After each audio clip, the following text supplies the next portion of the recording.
Hey Terry, Sean here. Remember that house I was telling you about on 235 Branch Avenue? Well, I just got it under contract, and I want to tell you the story of how I got it and what my plans are for it.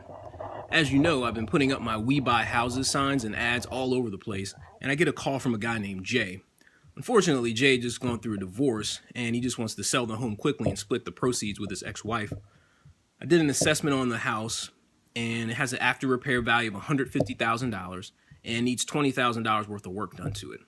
I asked Jay if I bought the house in the condition that it's in right now, and I pay you cash and close fast, what would be the lowest amount you'd be willing to sell the property for? He told me that he would not be willing to sell it for less than $87,000. I told him I wouldn't be willing to pay more than $75,000 for it, so it looks like we're both going to have to compromise. He went down to $84,000 and told me how nice the neighborhood was. Then I came up to $77,500 and told him that the home needed a lot of repairs. We finally agreed on a price of $80,000, and I got the house under contract. I immediately called another real estate investor. I know that's a cash buyer that expects 20% profit margin on the money that he puts up.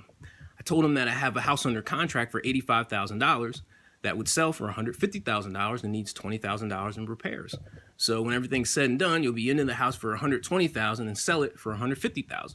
It's a $30,000 profit in your pocket. And that's the 20% profit margin that you're looking for, and a 25% return on your investment in 3 to 6 months. He told me he was interested in the deal, but that most of his cash was tied up right now, and that he would call me back when he found a partner for the deal.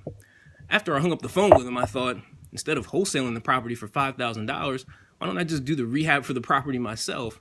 In that case, the total cost would be the $80,000 plus the $20,000 in repairs and the $15,000 in holding costs. That'll bring the total up to $115,000. Then I could still sell the property for $150,000, and I could pocket the $35,000 in my own pocket. That's a 30% ROI and a 23% profit margin. You know what though, Terry? This property also would make a good rental.